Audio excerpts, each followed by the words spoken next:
Hey guys, welcome back. And this is, I guess, a segment of Talking Oscars, but it's really Talking Golden Globes. Uh, the Golden Globe nominations were announced, and in my last Talking Oscars post, I promised that I would have a reaction video to it. And my reaction is not really. I don't know. So the thing about the Globes is they don't really matter.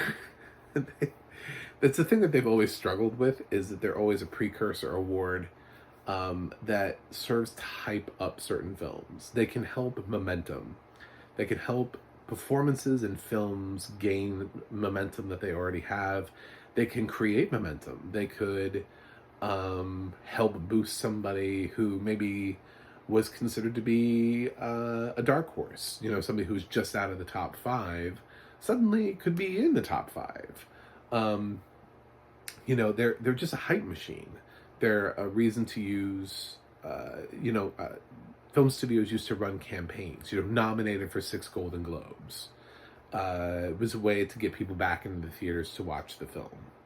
So that's what they're there for. They don't share an overlapping voting base with any of the other groups. They're the Hollywood Foreign Press. I believe that's still true. They doubled their voting base, which was their answer to the question about diversity. They went from like about 100 members to 200. So one of the reasons I didn't do a huge big prediction video is I have no idea how when you literally double your base, I mean, we've been seeing how Oscars So White changed the voting base of the Academy, and how that slowly has been evolving that. But when you literally double your base and invite like an entirely new group of people in, you could radically reshape the Globes. There was a chance for the Globes to just be totally unpredictable, way out in left field. And I think there were some way out in left field decisions here. And there were some things that kind of blew my mind. For the most part, I'm going to talk only about the movie side. I could talk about the television side, but for the most part, the television side went as I thought it would. I believe it or not, it actually did. I was a little surprised that Ozark did manage, because the Globes do like to nominate new things. So I thought that Ozark Best Drama slot was going to go to something new, like, I don't know, Lord of the Rings or Andor or something. But I was surprised Ozark managed that nomination. But the only one I want to talk about in the TV category is Hilary Swank for Alaska Daily.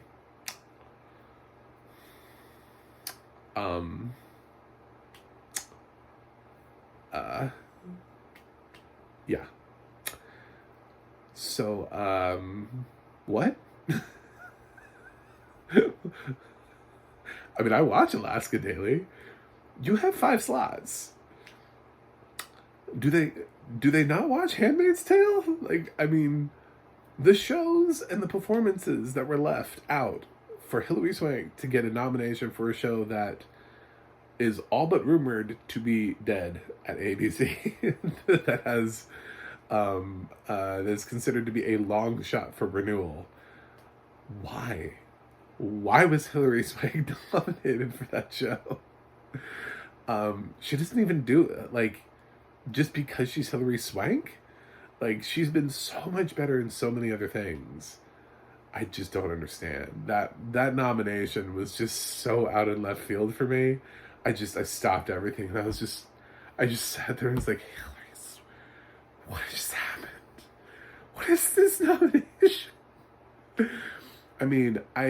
I think in my predictions, I got the other 4 nominations right, and then I had Kelly Riley, because in my mind, I was like, I wasn't even thinking Hilary Swank. She wasn't even, in my list of, yeah, that could happen. I was like, oh, yeah, Kelly Riley for Yellowstone, of course. How could they not nominate Kelly Riley for Yellowstone? Hilary Swank. Anyway, so that's my TV result. That is my entire TV reaction. Basically, the TV awards were blown out the water for me, because I can't take them seriously anymore. I'm just enough people from the Hollywood foreign press, from people who don't live in this country, voted for Hillary Swank. It's very bizarre. Anyway, over here in the film category world, where things matter, I don't know. It was. I think the biggest thing to talk about here is no Daniel Detweiler. I think that was probably the biggest shock for me, was the fact that Daniel Detweiler didn't get a nomination. Tilt was not nominated for anything, and I didn't see that coming. I actually, in my own predictions, didn't have Women Talking anywhere. I had a feeling Women Talking was going to be left out, and I also dropped She Said. Trying to pick out which films were going to get left out by the Golden Globes, I almost got that right, because they basically, those two films barely got nominated. But Till, I didn't really think Daniel Detweiler was at risk of not being nominated. I thought that the Best Actress race was pretty locked in for her. I figured this would be the one chance for Olivia Colman to actually get a nomination for Empire of Light, because her film is not trending anywhere. She just is having, that film is having a hard time getting any sort of notice. So I don't think it's an Oscar contender. I think this is her one shot at getting a nomination. Even if she won the category, I don't think she would get an Oscar nomination. And then we have the big surprise was Ana de Armas for Blonde. They nominated an NC-17 movie, which in many ways is progressive. And the thing is, I loved Ana de Armas in Blonde.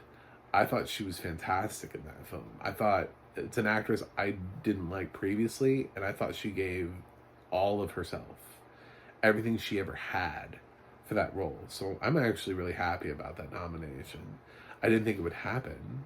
I thought that was like a, wish upon a star moment, but it happened.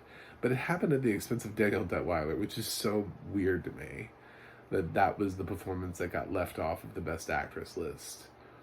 And she failed to get an Independent Spirit Award nomination, so I don't know how solid she is. She's always felt solid. Most people have talked about how there's a possibility that she could win, but now I just don't know. And by the way, for those of you who are like, oh, what happened to I Want to Dance with Somebody? They didn't screen. It didn't screen for the Globes. It's ineligible. It was the one film that didn't make it in time. They screened Avatar. They screened A Man Called Otto. But I Want to Dance with Somebody didn't screen for Globe critics. At this point, I'm starting to wonder whether or not it's actually a good film, and the studio is just trying not to get the buzz out there. Because for them to selectively choose to not screen for the Golden Globes, I think somebody has seen the film and they're like, I like that we have Oscar buzz. Let's see how long we can keep that. Because as soon as people start watching this film... So that's where my head's at with I Want to Dance with Somebody. I don't think it is an Oscar contender anymore. Because for it to be like the one film that's like, no, you can't watch this. It's just like, why? I mean, we've watched everything else. How bad is your film? That's where my head's at now. So I'm officially like gonna be moving Naomi Aoki out of my category. There's no way that film's good. There's no way that a studio would selectively choose to not submit that film for the Golden Globes consideration. And it hasn't made it anywhere else. It hasn't been nominated for anything. No AFI, no NBRs, no critics groups, because no one has seen it.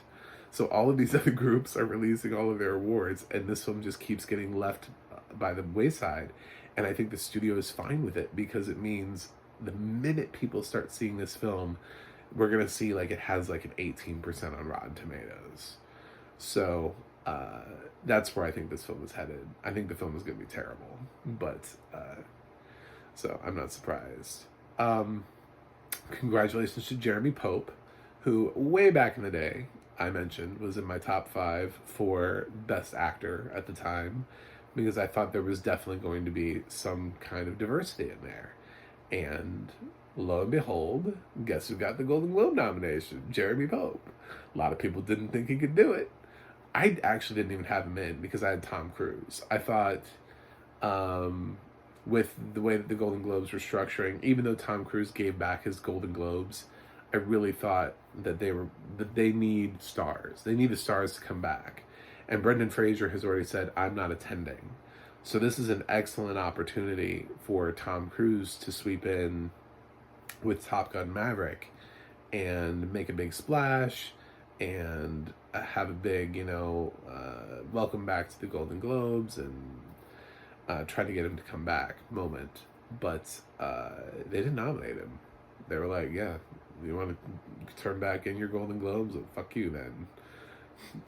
Go away. Instead, they nominated Hugh Jackman for The Sun, which I'm sure Hugh Jackman was elated that his name was called somewhere, because his film has not been trending well. And then we have the other nominees were obvious: Brendan Fraser, Bill Nighy, and Austin Butler. There's actually a really good chance here Austin Butler wins.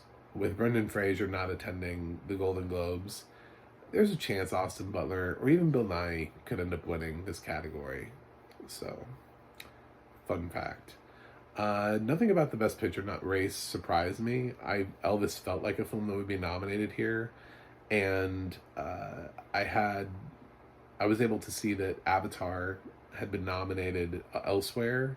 It made both the National Board of Review and AFI top 10 lists, so it means people have seen it, and I had a pretty good feeling it would end up in the top 10. And like I said, I dropped Women Talking, so, which means I also didn't have Women Talking in Best Director. I did not have Sarah Polley in the Best Director race either. So, I don't think I got that category completely right, but I can't remember who I messed up with. I know I had Gabriel LaBelle for Best Actor instead of Hugh Jackman, so I missed that.